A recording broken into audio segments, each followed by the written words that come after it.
What if an appliance emergency didn't have to be? If your appliances suddenly decided they were done, don't stress. Best Buy has you covered with a wide variety of major appliances from trusted brands, in stock and available now. So you don't have to worry about laundry piling up, refilling the fridge, or that big dinner party you're hosting. Because Best Buy has the knowledge and expertise to get you the right appliance for your home. Learn more at bestbuy.com. Best Buy. Imagine that.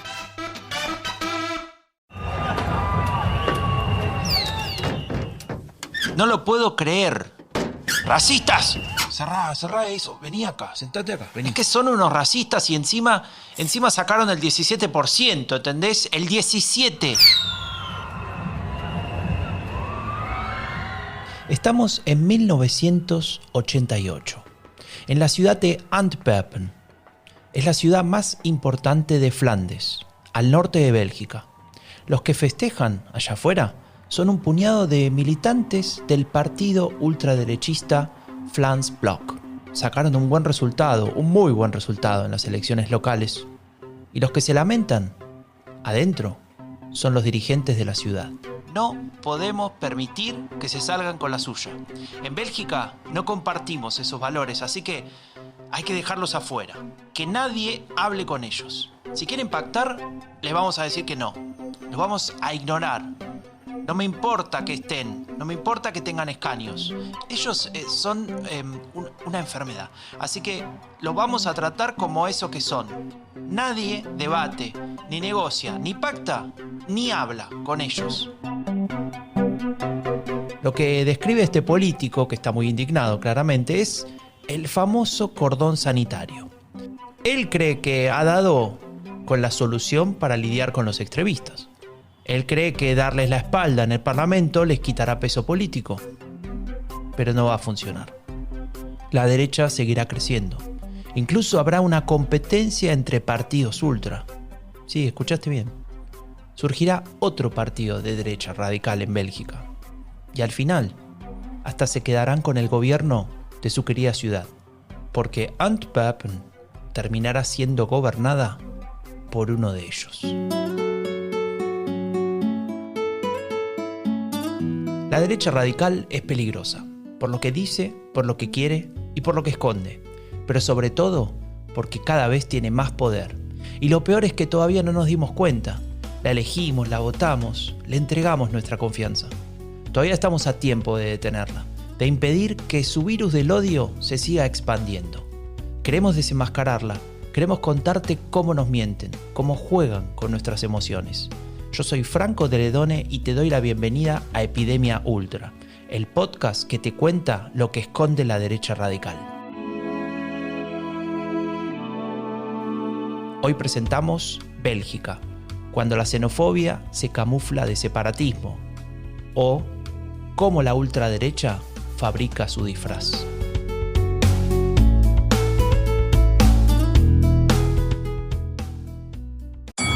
Halliday presents, in the red corner, the undisputed, undefeated Weed Whacker Guy. Champion of hurling grass and pollen everywhere. And in the blue corner, the challenger, extra strength Halliday. Eye drops that work all day to prevent the release of histamines that cause itchy allergy eyes. And the winner by knockout is Halliday. Halliday, bring it on.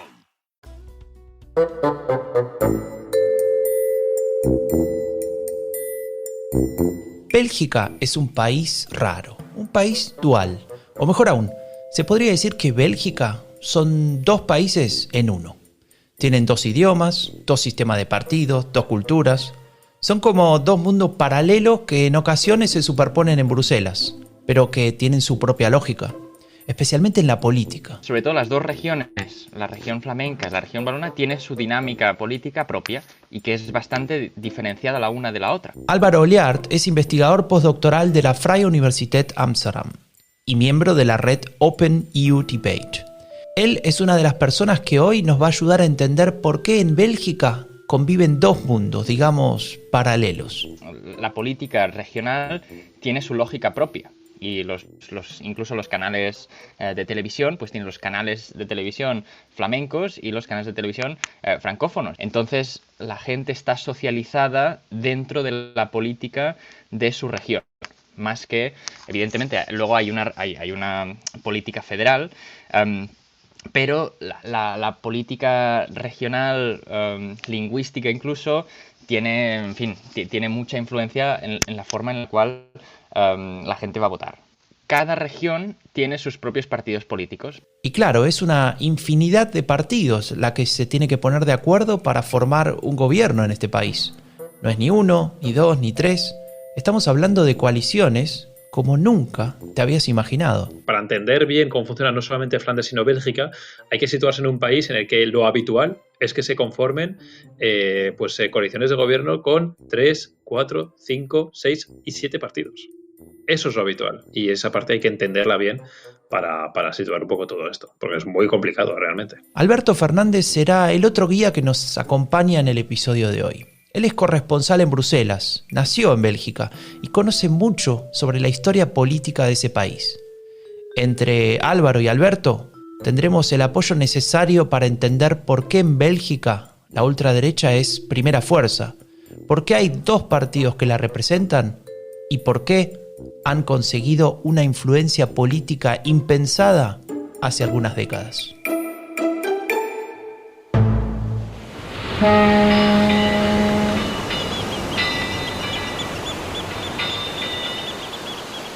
Estamos en Antwerpen, la ciudad puerto, el segundo más grande de Europa. Allí florece el comercio, la riqueza y la ultraderecha.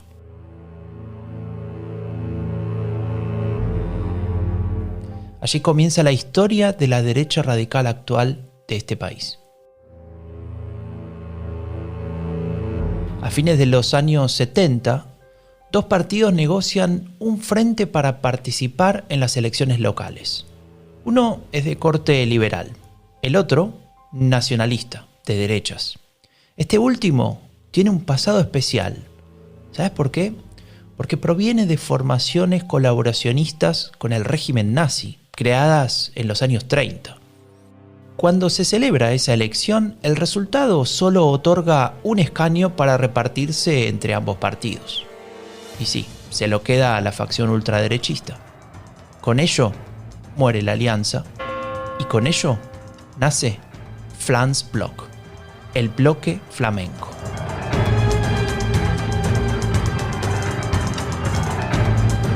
Se podría decir que Vlaams Blok quería conseguir dos cosas muy concretas: amnistía para los colaboracionistas con el nazismo y leyes antimigración. Pero te preguntarás, ¿y eso qué tiene de atractivo? Seguro que a algunos neonazis les atrae, pero ¿y el resto? Y la verdad es que te daría la razón, si no fuese porque se me olvidó de mencionarte un tercer punto, una tercera cosa que quería Vlaams Blok. Ellos querían la independencia de Flandes.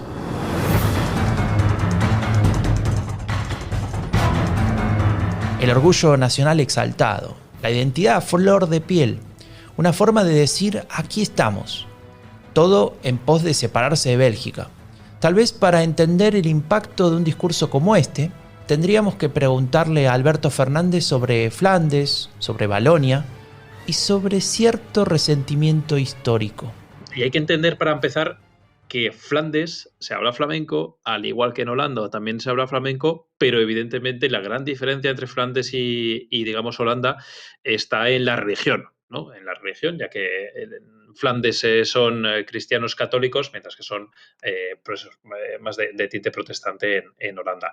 Flandes, los flamencos, siempre habían sido un poco, por así decirlo, el hermano pequeño de los francófonos. Los francófonos siempre habían sido, digamos, la zona más industrializada, con más poder, el idioma, digamos, más culto, el idioma por el que se apostaba en las altas sociedades, mientras que el flamenco siempre había estado un poco relegado a una especie de segunda división. Entonces, cuando van pasando los años y después de ese conflicto de la Segunda Guerra Mundial, que también crea un marco económico totalmente diferente en Bélgica, empiezan a desindustrializarse pues, las zonas más industriales de la zona francófona, etcétera, Flandes cada vez va teniendo más importancia, más riqueza, más peso, y ahí es cuando una parte de la sociedad flamenca empieza a decir, bueno, es que nosotros estamos infravalorados aquí en Bélgica. Esa sensación de falta de reconocimiento por parte de un sector, de una región completa, se convierte en el caldo de cultivo para determinados discursos identitarios.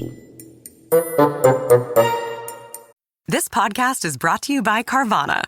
Carvana lets you buy your next car on your terms. Explore a massive inventory online, filter for what matters, and find your perfect match. Then choose delivery to your home or pick it up at one of Carvana's iconic car vending machines. Every car also comes with a 7-day money-back guarantee, so you can make sure it's the right fit. Buy your car on Carvana.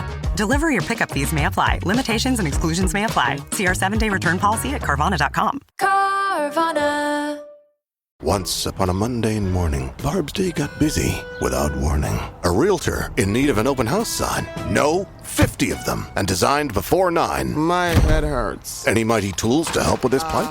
Aha! Barb made her move. She opened Canva and got in the groove. Bulk creating Canva sheets. Create 50 signs fit for suburban streets. Done in a click, all complete. Sweet! Now, imagine what your dreams can become when you put imagination to work at canva.com.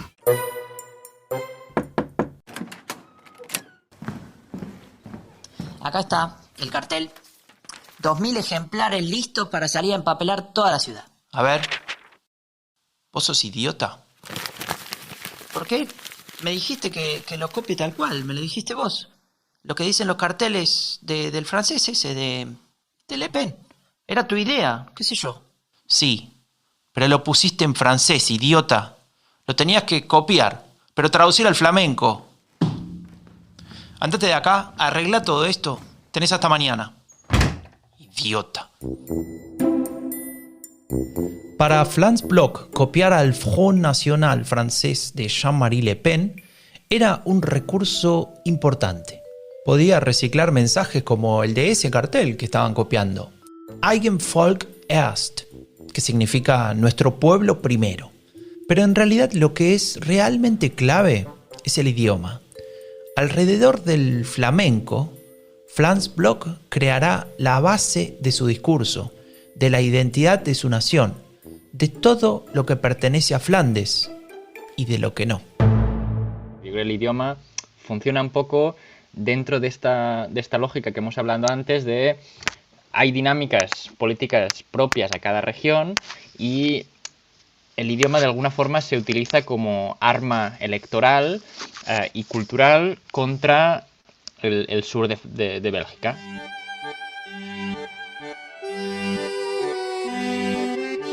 El sur. Los francófonos. Para los nacionalistas de Flandes, ahí está el enemigo. Ahí se encuentra el otro de su discurso maniqueo. Lo explica Álvaro Oleart. No solo los corruptos, sino un poco los mantenidos hasta cierto punto, ¿no? Nosotros somos la región rica y estamos aquí manteniendo a los francófonos y tal. Y incluso también hay elementos sí, muy racistas, incluso que se pueden relacionar pues con todo el discurso que hemos visto desde la crisis de la eurozona por parte de algunos europeos del norte hacia los europeos del sur no es que no saben hacer las cuentas, se gastan el dinero que no tienen.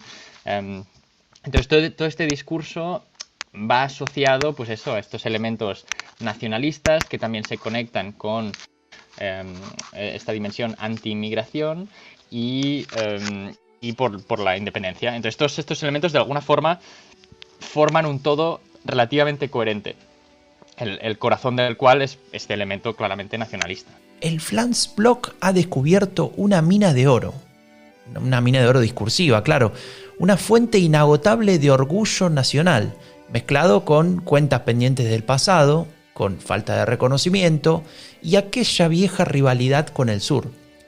Todo eso junto le da el escenario perfecto para introducir la xenofobia. Casi por casualidad, casi como algo lógico. Pero no, nosotros sabemos que no. Sabemos que existe en el ADN del Franz Bloch. Conecta varios elementos. Entonces, lo que comentabas del separatismo, yo creo que es una de las partes fundamentales de la ideología, pero que no va, quiero decir, no va acompañado de otros elementos sin los cuales uno no se puede entender realmente el separatismo.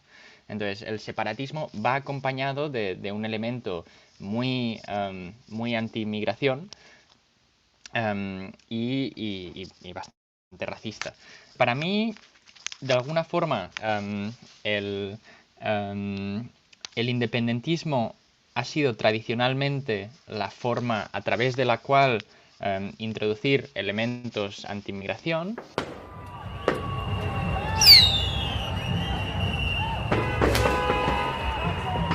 Fines de los años 80.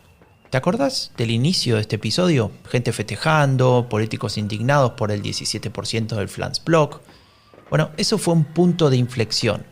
A partir de ese momento, pareciera que ese cordón sanitario, ese que impedía a los partidos siquiera sentarse a discutir con Flensburg, generó un efecto inverso.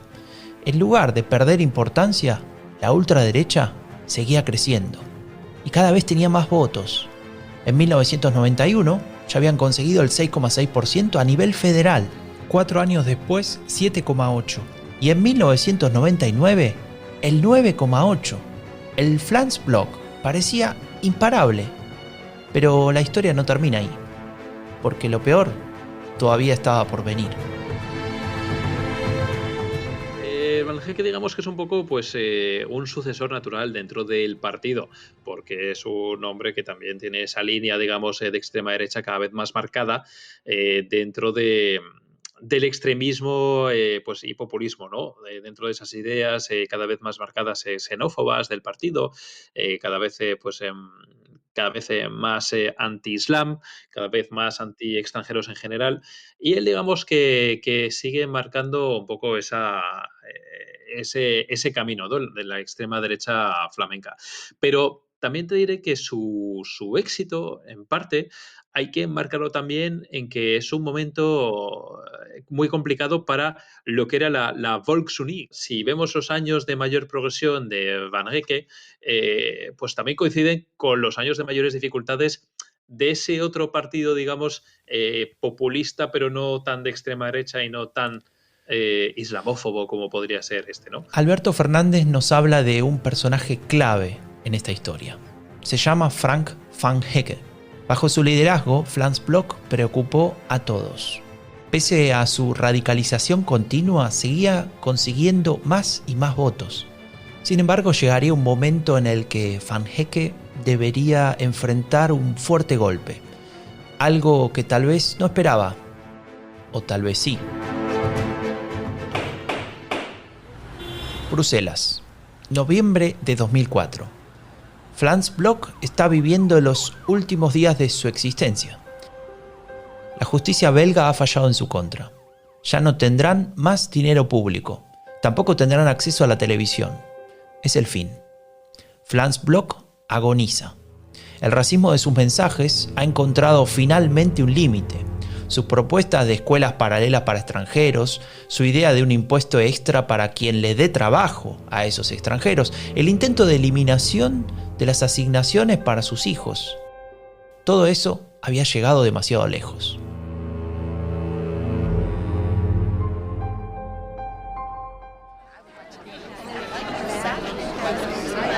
Hoy nuestro partido ha sido asesinado, pero no por el electorado, sino por los jueces. Van Hecke se victimiza.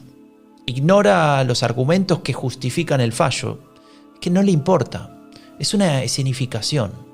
Él ya tiene un plan bajo el brazo. Él ya sabe cómo será la resurrección. El 14 de noviembre de 2004, apenas 5 días después del fallo de la justicia, nace Frans Belang. Y con él, una nueva etapa de la derecha radical en Bélgica. Es básicamente un lavado de cara. O sea, es un poco, pues lo que, no sé yo, para mí sería parecido a lo que ha hecho el Frente Nacional con Marine Le Pen, que ahora se llama Rassemblement National en vez de Frente Nacional. y así justificar que no, que ha habido un cambio de etapa y tal. Sí, ha sido un lavado de cara, yo creo. Y a nivel de principios y tal no ha cambiado tanto. Y tampoco por parte de la actitud. La sospecha de Álvaro Oliart es compartida por muchos analistas. Frans Belang era más de lo mismo. Mejor dicho, era lo mismo. Pero aquí hay algo más. Porque la metamorfosis no obedecía solo a la condena judicial. No. Frank van Hecke estaba viendo un poquito más lejos. Él se había dado cuenta de la necesidad de una renovación, de ese lavado de cara. Y es que Van Hecke percibía una amenaza mucho mayor que la justicia belga. Cansado. Estoy cansado de ver cómo ellos crecen y nosotros seguimos siendo unos intrascendentes. Estamos en Flandes. Nos vamos un poquito más atrás, al año 2001. Una reunión del partido Volksunie, o Unión del Pueblo. Vienen sufriendo caída tras caída, perdiendo 1-1 a sus votantes conservadores frente al Vlaams-Blok, ese de Van Hecke. Saben que así no pueden seguir. A ver, si a ellos le va bien hablando sobre migrantes, sobre independentismo, bueno, hagamos lo mismo. Claro, a vos te gusta eso porque vos venís de ahí, ¿no? Tu familia ayudó a los nazis. Mi familia hizo lo mejor para Flandes, pero ¿sabes qué? Yo no voy a ser parte de este fracaso. Tras este indignado, se retirarán otros miembros del ala más radical, los ultranacionalistas, los separatistas. Saben que ya no hay vuelta atrás, pero tampoco pueden ir al Vlaams-Blok, porque ahí no tienen lugar. Es por eso que tomarán una decisión arriesgada. ¿Por qué? Porque en este punto era todo o nada.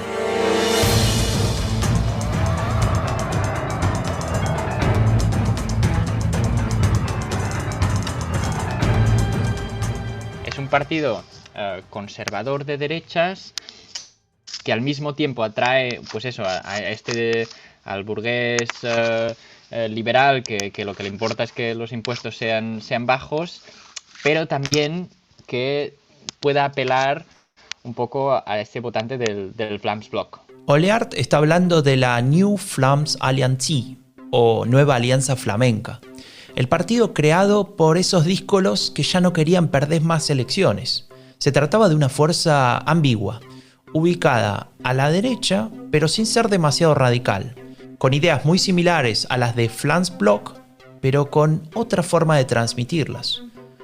Un partido con dos caras. Cuando aparece la Nueva Alianza Flamenca en el 2001, es un partido que de alguna forma atrae a muchos de los votantes del Vlaams-Blok.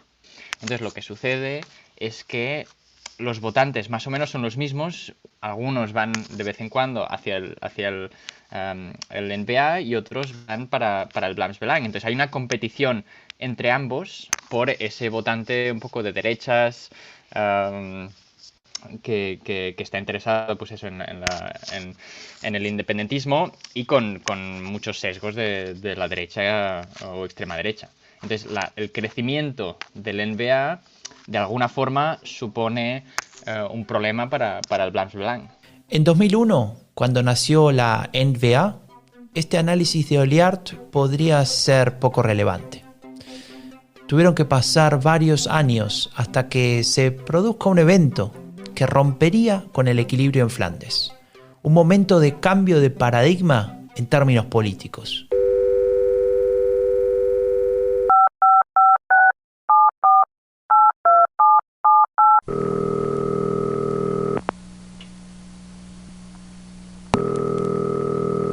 Hola, queremos pactar.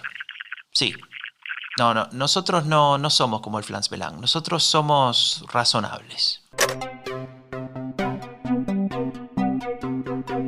Su gran boom electoral es en 2007 porque teje esa alianza con los cristianodemócratas flamencos. Entonces ahí la N-VA todavía no era nadie, pero se empieza a meter y a dar visibilidad y eso es un poco un golpe de efecto muy importante, ¿no? Alarmas encendidas en las oficinas del Vlaams-Belang. El gran temor se había hecho realidad. Un competidor había aparecido y lo que era aún más grave, parecía ser bastante inteligente. ¿Por qué? Te preguntarás. Y porque habían descubierto algo nuevo. La nueva alianza flamenca se dio cuenta de que podía ofrecer todo lo que ya ofrecía el Flans-Belang, en términos discursivos, con un toque más moderado, sin ese trasfondo xenófobo, pero también de que podían ofrecer aún algo más, algo que por principios el Flans-Belang nunca haría. La NBA, a diferencia del Flans-Belang, es un partido que sí que tiene vocación de gobierno. Mientras que el Flans-Belang es un partido, como tantos otros partidos en las posiciones de extremistas en Europa o donde sea, que son partidos de confrontación. La NBA también, obviamente, tiene su idea de nacionalismo flamenco y frente a los francófonos, pero sí que puede considerar esa idea de estar en el gobierno. Esto que explica Alberto Fernández es la clave para entender el salto de la nueva alianza flamenca. El golpe de knockout para el Flans-Belang. La nueva alianza flamenca puede gobernar. Eso sí, nunca tomarían el lugar de primer ministro porque siguen pretendiendo representar el orgullo flamenco y las reivindicaciones separatistas, pero no dudan en pactar para gobernar Bélgica. Tal es así que ya han sido parte del gobierno en 2 ocasiones. Pero, ¿a quién se le ha ocurrido esta estrategia que llevaría a la nueva alianza flamenca a ser el partido más votado de Bélgica?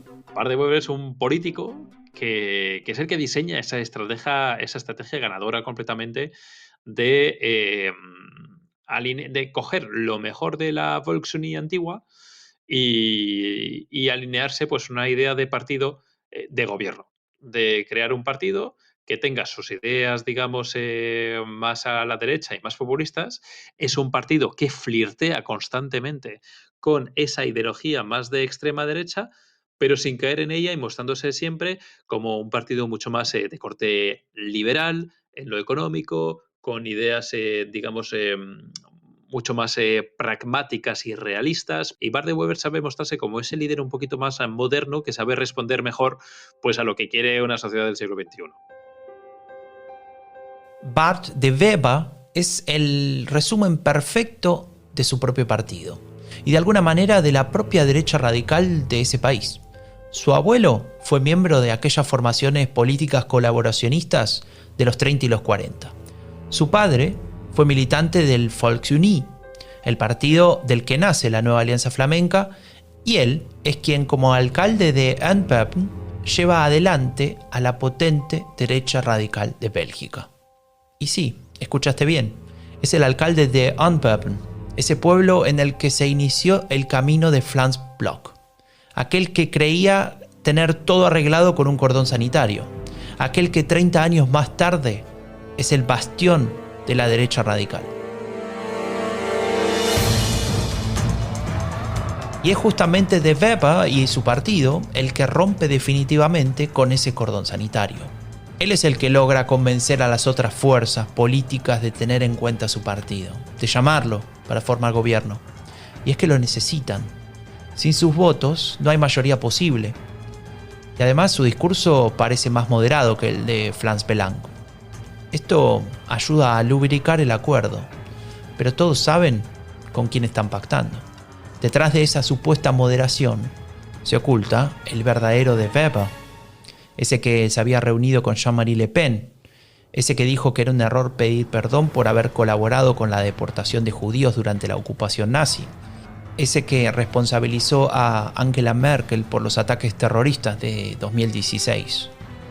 Sin embargo, todo lo que De Wever oculta lo expresa abiertamente su compañero de partido, Theo Franken, una de las figuras más radicales de la nueva alianza flamenca, la que complementa ese astuto equilibrio entre la impostada moderación de Wever y su discurso xenófobo sin filtros.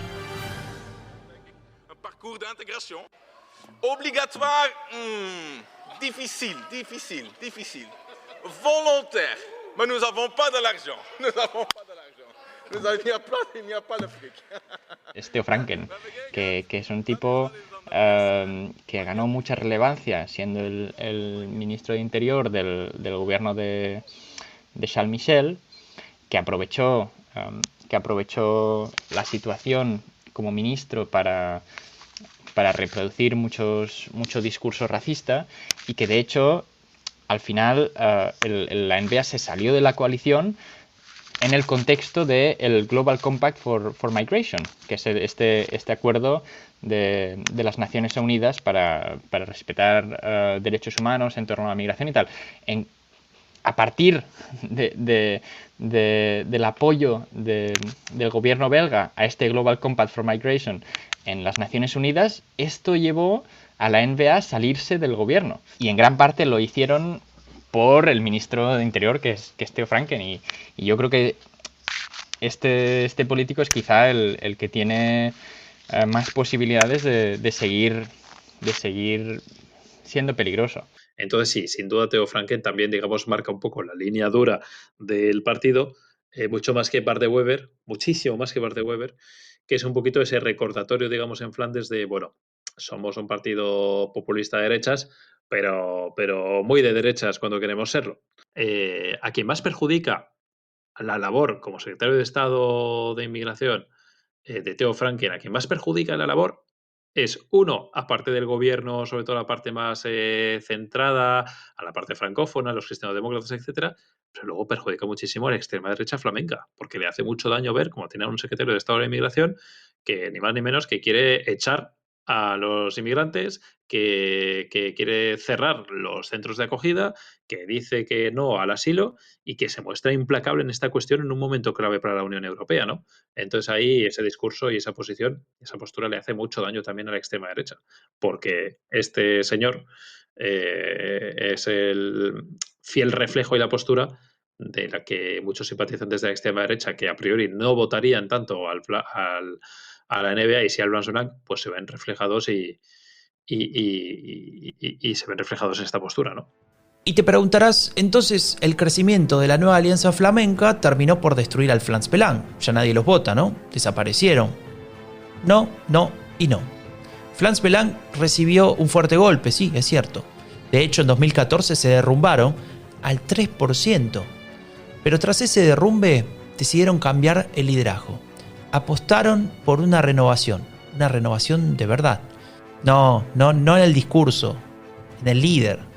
Un joven de 28 años llamado Tom van Krieken. Es un tío súper joven. Y que precisamente, digamos que si se opta por él, es en parte para darle ese aire rejuvenecido a este partido, que realmente lo necesitaba después de ver cómo se lo come la NBA. La apuesta de Flans Belang por el joven Van Krieken dio resultado. En 2019 consiguieron casi 10 puntos más que en la elección anterior, lo que demuestra que el Flans Belang no está muerto. No está claro quién ganará esta competencia entre la nueva alianza flamenca y el Flans Belang, aunque en cierto sentido los dos ya han ganado. Son el primer y segundo partido más votado del país. De hecho, si fuesen una sola fuerza, si Bélgica tuviese un solo partido de derecha radical, casi el 30% de los votos sería para los separatistas, o mejor dicho, los xenófobos, o mejor dicho, los racistas, bueno, todo eso que se oculta detrás de la derecha radical en Bélgica.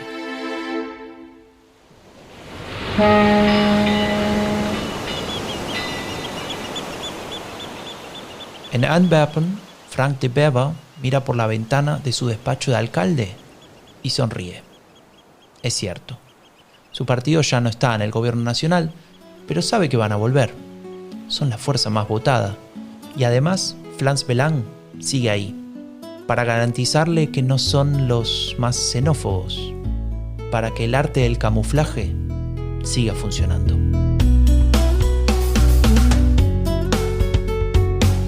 Bajo postulados separatistas, identitarios, que intentan exaltar el orgullo nacional o cultural de una región, la derecha radical flamenca esconde otra cosa: xenofobia, racismo e incluso un pasado cooperacionista con el nacionalsocialismo.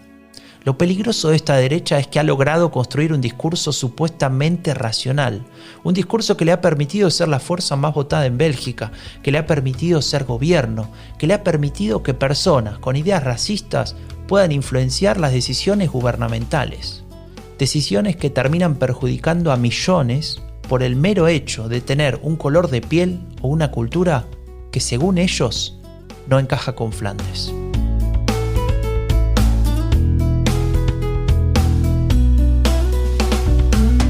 Yo soy Franco de Ledone y esto fue Epidemia Ultra, el podcast que te cuenta lo que esconde la derecha radical.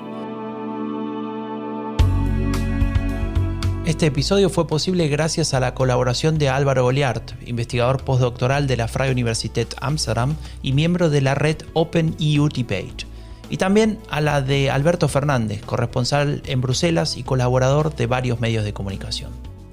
Idea, locución y edición, Franco de Ledone. Guión, Romina Ballester y Franco de Ledone. Producción ejecutiva, Tomás Pérez Bisón. Epidemia Ultra es una coproducción entre Amphibia Podcast y Rombo Podcast. Suscríbete en Spotify, en Apple Podcast o en cualquier otra plataforma que utilices. Si quieres saber más sobre nuestro proyecto, ingresa a epidemiaultra.org o síguenos en nuestras redes sociales.